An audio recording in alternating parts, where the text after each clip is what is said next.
兄弟姊妹，大家平安。今仔日是2020年9月28号。先甲台湾的遮个老师祝教师节快乐。今仔日的经文是诗篇42篇出埃及记第18章第1节到12节，腓立比书第1章3节到14节。今仔日要甲大家三角分享的是学乐上帝。人的生命充满济的精彩，有检彩是暗淡的，检彩是喜乐的，检彩是悲伤的，逐种无共款的经历。咱要安怎来看待遮个事呢？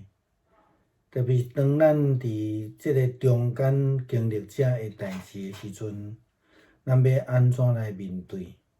伫代志过去了后，咱要安怎来看待？这是人生的功课。若准咱用着的生命态度，会当互头前咱要面对的人生有搁较无共款的表现牧师捌伫桃园的大溪的一间叫做骄爱教会服侍将近要2冬的时间。我伫读新人医进前伫遮服侍即间教会较特别，伊是即个台湾基督长老教会伫大概105年50即个时间为着贯穿所开设的教会。咱知影贯穿所以咱着真了解即间教会伊所使用的是华语，伊的全部的会友差不多拢是来对对家的即个骄爱新村即个贯穿内底的人。对我来讲，贯穿好像亲像一个缩小版的联合国，因为内底的人拢是对中国特省对着即个蒋介石做伙逃难，然后来到伫台湾，遮个兄弟姊妹。遮个兄弟姊妹若开始讲着因安尼自真少年甚至真细汉，就因为战争的关系，到处去逃亡，然后到落尾对蒋介石来撤退，来逃到伫台湾了后，去互政府安顿伫即个贯穿，开始过一个新的生活。经过几十年了后，因若自集做伙，开始讲着因的过去。牧师就听着因安尼咧讲啦第一个就讲我过去的生命偌凄惨偌苦第二个就是讲我比你较凄惨我比你较苦啦第三个就讲我搁较凄惨一个比一个搁较惨啦，咱咧比歹的安尼就对啦好那亲像牧师去是咧找故事要写电影的剧本共款安尼逐个拢咧比精彩。我毋知影当咱想要甲人讲着咱的人生，是讲咱的见证，咱要安怎去描述咱的人生？特别是诚做基督徒的你甲我，咱要用甚物款的态度来做？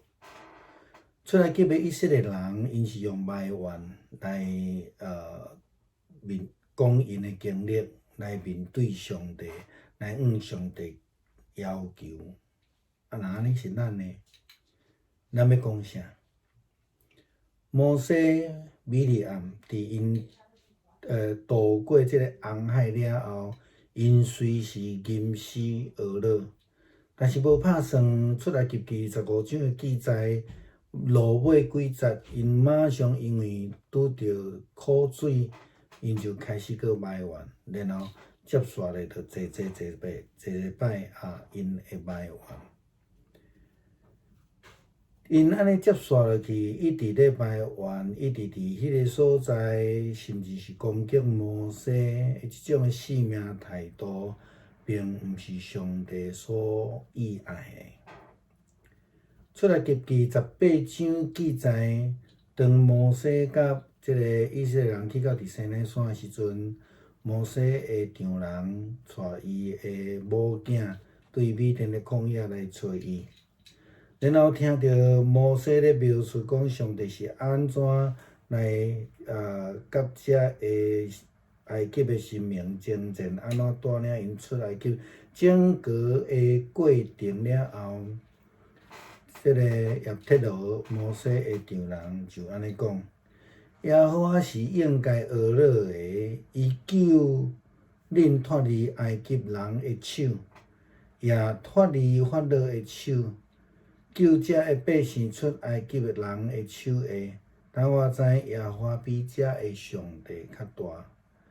就是对恁对因遐埃及人。骄傲所款待即个百姓的事，这是一个旁观者清，当事者迷吗？是毋是安尼？也是有人会讲，叶忒罗也无经历着出埃及啦，所以伊安尼若像咧讲风凉话安尼。但是咱会记哩，出埃及的领导者摩西，伊对上帝所带来的恩典，敢毋是？俄勒吗？除了以色列人去互以色列人用甲安尼吼，心灵真不安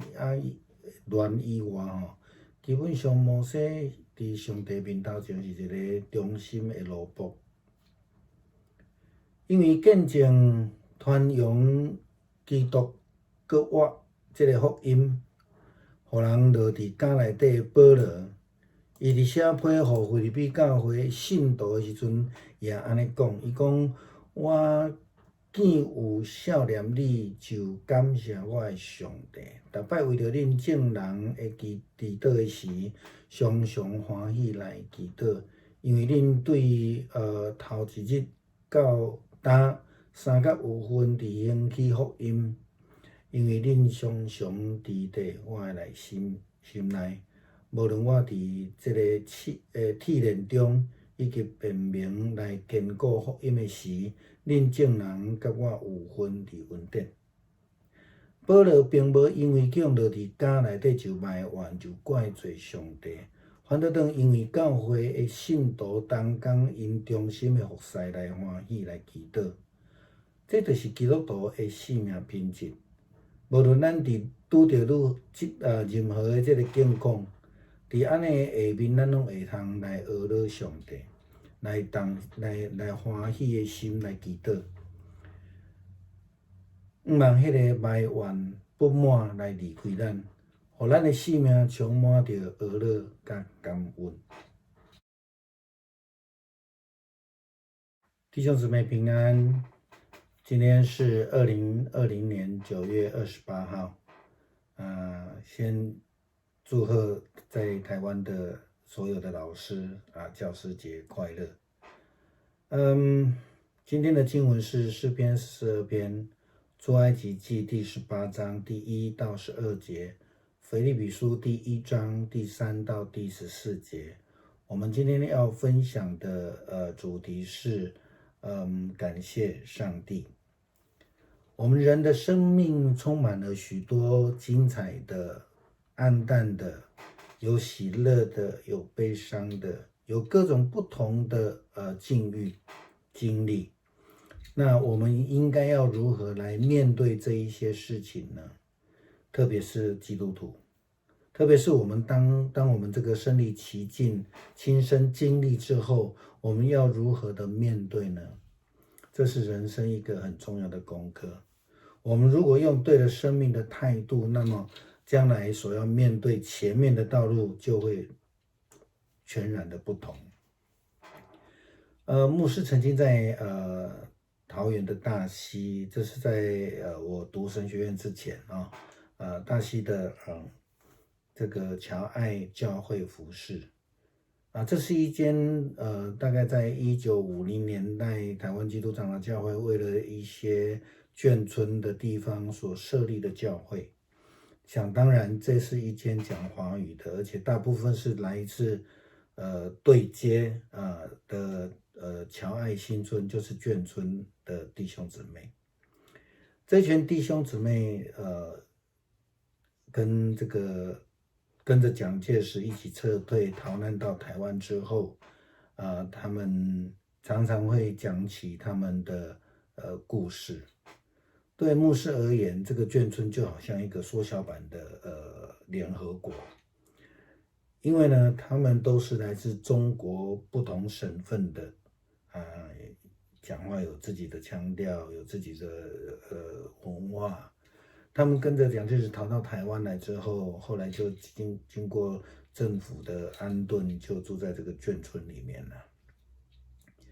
那每次去探望他们的时候，在经过几十年之后的他们，总是聚在一起，就开始在讲他的经历是多么的凄惨。那有人说我的生命好凄惨啊，下一个就说我的才凄惨嘞，然后再接下去的说我的更凄惨哦。那一个接一个，每一个都很凄惨。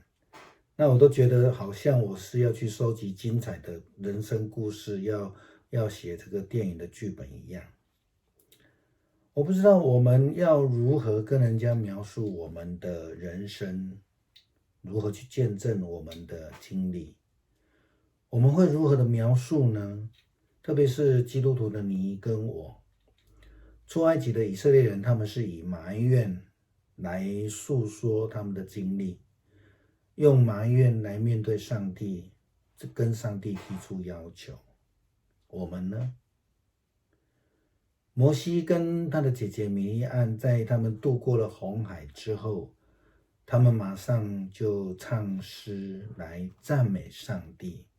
这是记载在这个出埃及记的第15章。可是，在第15章后面，以色列人因为那个水是苦的，他们马上就开始因为没有水啦，因为水苦啦，因为没有的吃啊，就一连串的抱怨就通通的出来了。他们用这样的态度，其实并不是上帝所喜悦的生命态度。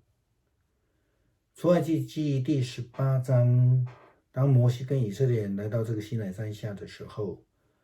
摩西的岳父带着摩西的妻子，从这个米甸的旷野来到这个西乃山下来探望摩西。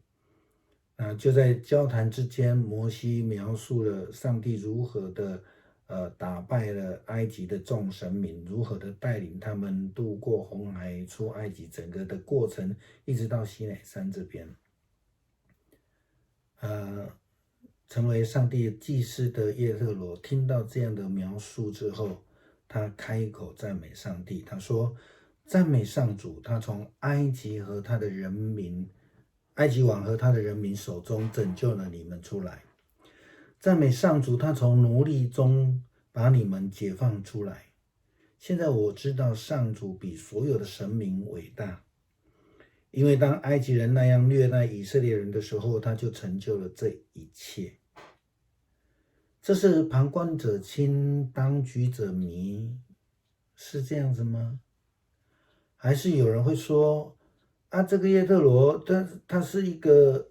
局外人啊，他又没有经历过这样的苦难，他当然说的比较容易。但是同样出埃及，特别是担任领袖的摩西，他也是赞美上帝带领的恩典，不是吗？摩西除了被以色列弄得心神不宁之外，其实基本上摩西在上帝的眼中是一位好仆人，忠心的好仆人。我们在看新约，因为那一位见证传扬耶稣基督复活的而被下在监狱里面的保罗，他在写信给这个腓立比教会的时候这样说道。他说：“每逢想到你们，我就感谢我的上帝。每次为你们大家祷告，都怀着喜乐的心，因为从开始的第一天到现在，你们在传福音的工作上一直都协助我。我深信那一位在你们当中开始了这美好的工作的上帝，一定会继续这个工作，在基督耶稣再来的日子完成它。你们大家常常在我心里，我想念大家是当然的，因为无论现在我在监狱中，或是从前自由的为福音辩护作证的时候，你们大家都分享了上帝所赐给我的特权。在被关在监狱里面的保罗，他并没有因为这样的事情，被下在监狱里面的事情，就埋怨上帝，就怪罪上帝。反倒他因为教会的信徒、教会的同工，他们忠心的服侍，而来欢喜祷告，献上赞美跟感谢。我想这个才是标准的基督徒该有的生命品质。无论我们在任何的境况、境遇之下，都能够以赞美上帝的心来祈祷，愿那埋怨不满的灵离开我们，让我们的生命充满着赞美与感恩。